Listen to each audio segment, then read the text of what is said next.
Chimaev is training so hard and putting it on guys. Watching him against Fluffy, do we believe that he can compete against Khamzat Chimaev? I have heard stories, guys, out of the Chimaev camp, that Chimaev is training so hard and putting it on guys, elite level guys, like nothing you've ever seen before. I have heard Khamzat Chimaev wants people to go so hard with him to try to beat him and submit him and do. He's paying him.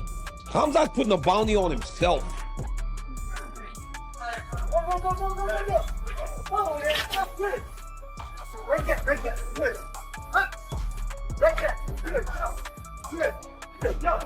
You want to jump in my pool? I want to die now. Okay. No problem. Sean Strickland versus Khamzat Chimaev. What happened in the training room? Now, Daniel Cormier talked about this, and I'm glad that he said it because it's what everybody's wondering. There was people that were there when they trained. Khamzat has one opinion. He whipped Sean Strickland. Sean Strickland has a totally different opinion. He said, wait a minute, first off, we didn't go that often, and when we did go, hey, no problems with you. Where are the bystanders? I'm so curious. Now, there's a rule in the practice room that what happens in the room stays in the room. And you would be stunned at how fiercely loyal to that code. That happened or that didn't happen, those guys have already stepped outside it. So where's the third man? Where's the fourth man? Where's the fifth man? I've been to Extreme Couture plenty of times. It's a packed gym. People would have seen Sean Strickland and Chimaev, and nobody is weighing in.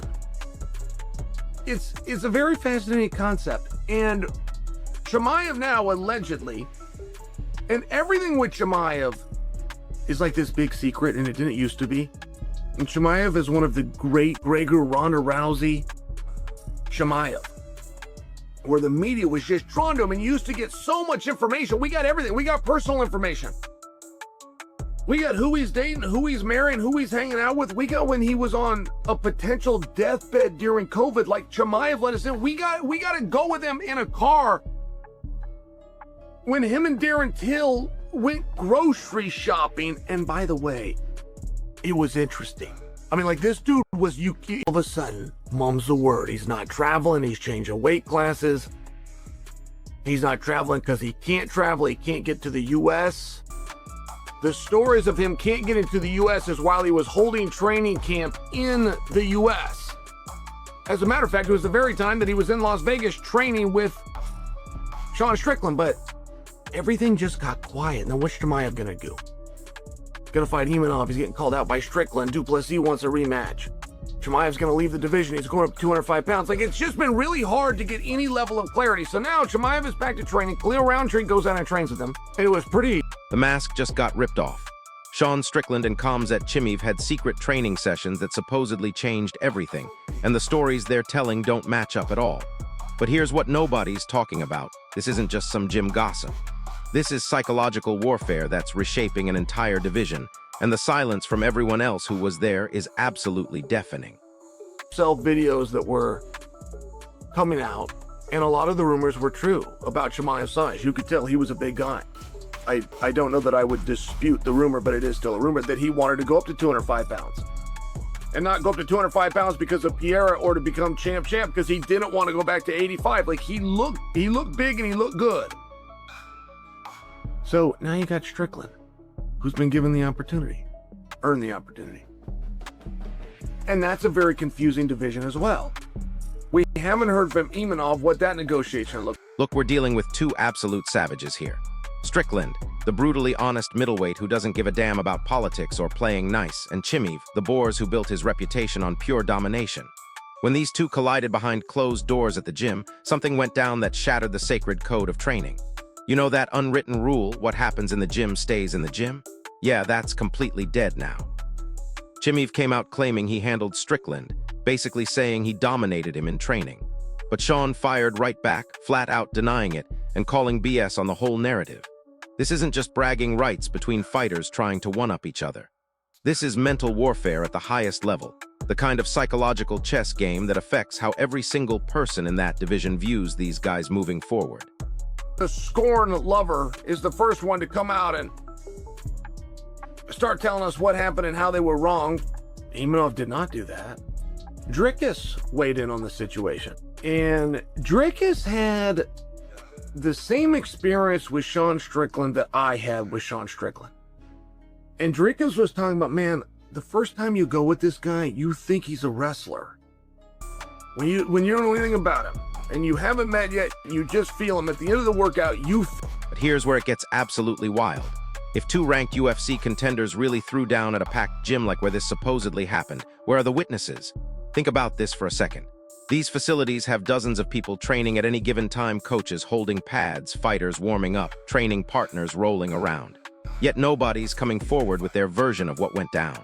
The silence is deafening, and it tells us something massive is being hidden. Both fighters already broke the gym code by talking publicly, so why isn't anyone else speaking up? This mystery itself is becoming bigger than the actual story, and it makes you wonder if the truth is way more complicated than either guy is letting on. he's even harder to keep there. And it's a very interesting concept. I mean, Drickus went as far as to say that he thinks that Sean's got a very good chance in the fight, and he said in a stand-up realm that Sean is much better than Chimaev. Now, I would challenge Drickus on that, but I would challenge him very respectfully, like as the former champion who's been in the ring the better part of 75 minutes with these guys. He has the right to his opinion, but it did surprise me. Like, what do you mean meaning Strickland? What do you mean he's meaningfully better in the striking than Chimaev? Now get this, remember when Chimaev used to film everything? The guy was literally recording himself grocery shopping with Darren Till, showing us fight camp footage, being this completely transparent fan favorite who let us into every aspect of his life. That openness is what built his mystique in the first place. He was relatable as a person, but utterly dominant as a fighter, creating this unique connection with fans that most fighters never achieve. But now, complete radio silence. The guy who used to share everything has become this enigmatic figure who guards his privacy like state secrets. Here's what I'm wondering, was his experience with Strickland so impactful that it fundamentally changed how he wants to be perceived? Did something happen in that gym that made him retreat into this new guarded persona we're seeing now? I went back and watched that fight, but I was at that fight. I don't remember that. I mean, it was pretty quick, and it came across the corner, and it was the same takedown every time, and it was a double leg, and I'm not trying to be a jerk about it. I'm just asking, does he have the knowledge? Is that accurate? I mean, that's the day-old story all the way back to 1993. Well, if this guy can keep it standing, or if this guy can get it to the ground, it's the day-old lazy approach to an analysis to MMA. The problem is, somewhere around 2007, that no longer became true. Guys were just complete fighters, and I'm only asking the question. I mean, these guys have fought. There's something known as a... And listen to this contradiction that makes zero sense. Stories were circulating that Chimaev couldn't get into the United States, that there were visa issues or travel restrictions keeping him out of the country. Yet at that exact same time, he was allegedly training with Strickland in Las Vegas, which last time I checked is very much in America. This timeline doesn't add up at all. The inconsistencies in his movements and the official explanations fuel even more speculation about what's really going on behind the scenes. It's like pieces of a puzzle that refuse to fit together no matter how you arrange them, and it makes the mystery of his training with Sean even more intriguing. In all of sports, but you really feel it in combat. And the mask is the aura. Mike Tyson wore the mask. Anderson Silva wore the mask, where guys would buckle in the back. There was just this aura around this guy. He was invincible. If he touches me, he's gonna knock me out. This guy's so good, he could put me on his finger and spin me around. But it's a real thing. It's a real thing until you get in there and you feel him. And a lot of times when it's done, you go, boy, I wish I could do that again. I could have done better. Whether I would have won or not, I could have competed better. That guy was not this... Here's the kicker about Chimaev's physical presence. The guy was genuinely considering a move up to light heavyweight, and not for some champion versus champion super fight, but because cutting back down to middleweight was becoming too brutal on his body. If he looked that massive before fully committing to 205, imagine the sheer size and power he brought to those sparring sessions with Dew. We're talking about a middleweight facing what's essentially a light heavyweight in training. That size differential is real and significant, which makes Sean's defiance of Sean claims even more impressive when you factor in the physical specimen he was supposedly going up against. When you train with a guy, once you train with him and once you work out with him, once you see him dragging in the gym like everybody else and trying to wrap his hand and just like trying to get the motivation to get through a workout, once you feel him and you sweat with him and you watch other guys go, the mask is off.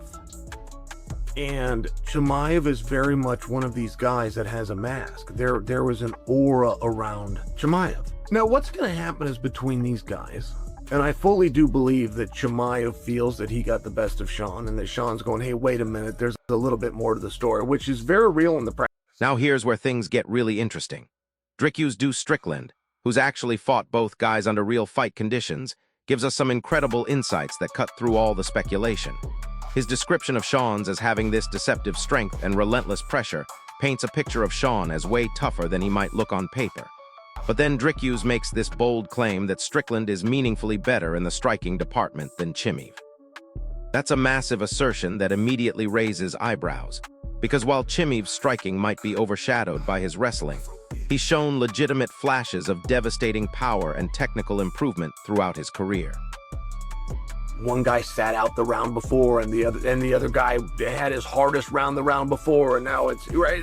There's all sorts of things, and there's all sorts of math that's going on in a fighter's mind. Like, a fighter could openly lose rounds to another guy and go, no, but I got the best of you, and then have his reasons why. And a training round is very deceptive. You're grappling at 100%, but you're striking at 80%. And that's a broad stroke term, but that's pretty consistent throughout gyms everywhere. And I'm just wondering, who was the third man? Broken the deal about what stays in the room. That was Sean's gym. That was Sean's room. Chimaev was a guest. These are the facts. Who saw those sparring sessions? I want to hear what they remember. Who was the common opponent? It wasn't like Sean and Chimaev just went with each other. Each round they went with somebody else. Who was there? I'm curious. I want to know what really happened. But hold up. When did we actually see Chimaev's striking truly tested against Drickyu's in their fight? If you go back and watch that bout, it was predominantly a wrestling affair, with most of the action taking place in grappling exchanges. This highlights a common problem in MMA analysis, where people draw conclusions about one aspect of a fighter's game from a fight dominated by something completely different. If Drickyu's perception of Strickland's superior striking comes from how they each felt in wrestling and clinch work, then it's potentially a flawed comparison that doesn't tell the whole story about their actual striking abilities. This brings us to the concept of the mask, which is absolutely crucial for understanding combat sports psychology. Fighters like Prime Mike Tyson and Peak Anderson Silva mastered this mental game, intimidating opponents before a single punch was thrown. It's about that aura of invincibility that makes opponents doubt themselves before the bell even rings. Chimaev's early UFC career was built on this almost mythical level of dominance, where he was destroying people and making it look effortless. Opponents would mentally buckle under the pressure of facing the boars sometimes before the fight even started. But here's the thing. The mask comes off when you train with someone day after day, when you're grinding through hard rounds and seeing them tired, human, struggling like everyone else. And that's exactly what happened here. Chimaev, who's a master of cultivating that intimidating presence, likely had his mask tested by Strickland in ways he hadn't experienced before. This explains the conflicting narratives we're hearing. Chimaev might genuinely believe he dominated based on his reputation and perhaps some early exchanges where he got the better of things, while Strickland, having seen the human being behind the boar's mystique, feels he held his own or even got the better of it. It's a fascinating clash of perception versus reality, where the training room environment stripped away illusions for both men and forced them to see each other as they truly are. So here we are with the burning question that everyone wants answered. Who else was in that gym, and why are they staying completely silent? This wasn't some private one-on-one session behind closed doors. Other training partners were there, coaches were present, people were working out nearby. Their eyewitness accounts are the missing pieces that could solve this entire mystery. Until someone breaks that silence, until we get a neutral observer to come forward, the legend of their training session will continue to be shrouded in conflicting claims and speculation. And honestly, that might be exactly what both fighters want, because the mystery itself has become more valuable than the truth. What do you think really went down in that gym, and why is everyone else who was there refusing to talk?